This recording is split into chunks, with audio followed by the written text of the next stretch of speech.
So I'm Rowan. I'm opinions editor at the Huntington News right now. I have been for, I guess, since September. Before that, I've acted as a news correspondent, as city editor, and as managing editor. So I've been here for a while. I'm the oldest member on staff currently. And it's been a wild ride because your paper has gone through many changes. Just a quick overview of what the Huntington News actually is.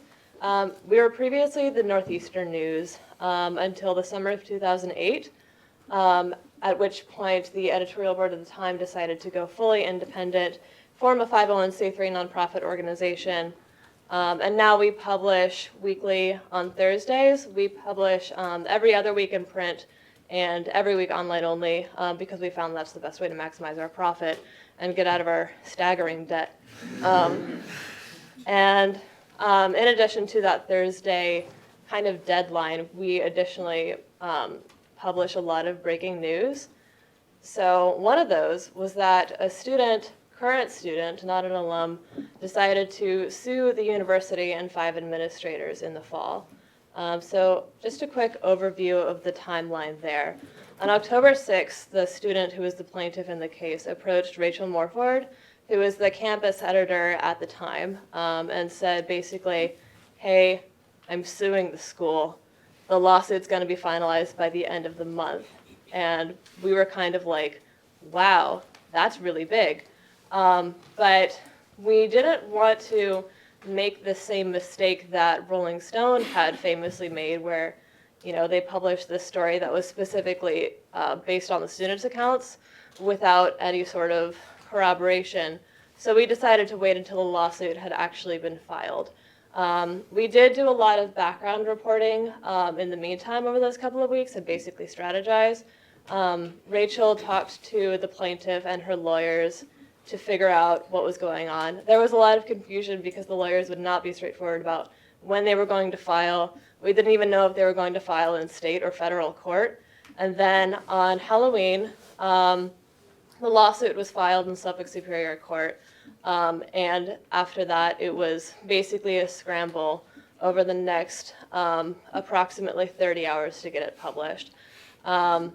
So we brought on a couple of people. Olivia Arnold, our current editor-in-chief, was brought on to do a lot of the reporting. She reached out to some of the administrators who were named in the lawsuit.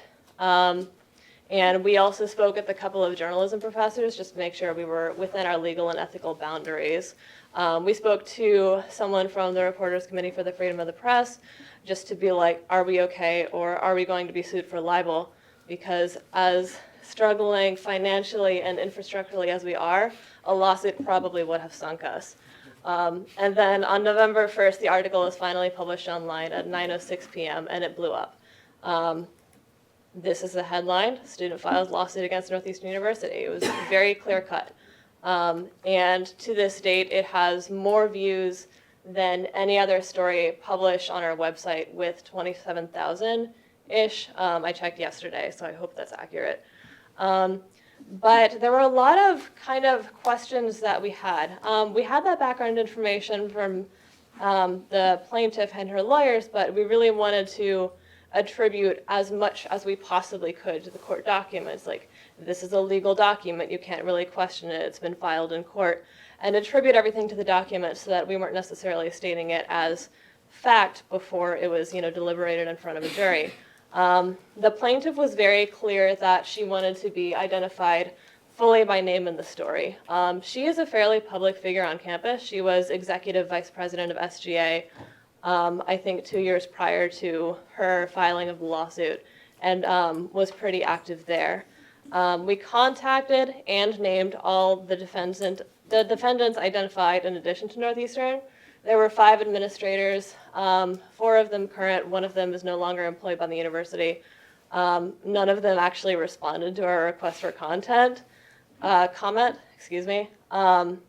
And we contacted but did not name the alleged perpetrator and the RA who hosted the party. I should explain the background of the case a little bit, because what happened is there was a Halloween party during the plaintiff's freshman year, and she got pretty drunk, and then a guy she went with took her home and allegedly raped her over the course of several hours.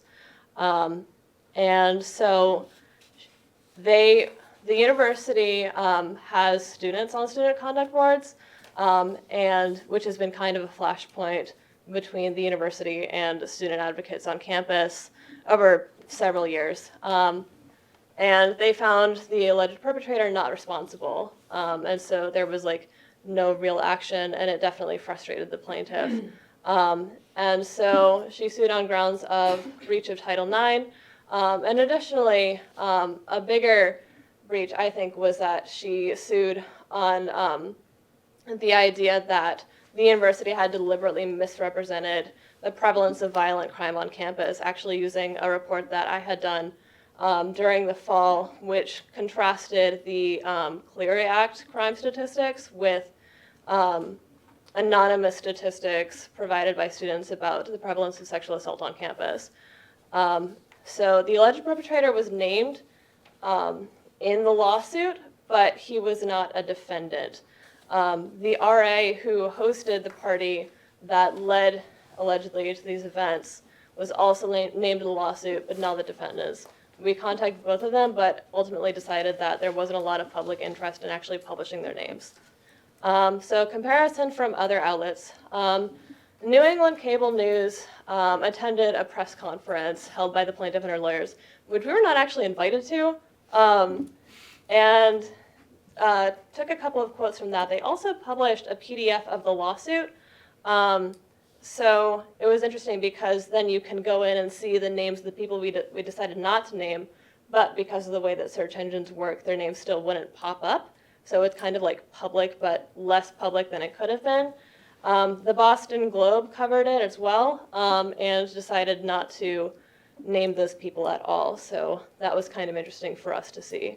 So thank you for having us. This is a photo of our current staff. I think we might have 30 seconds for questions. Yeah.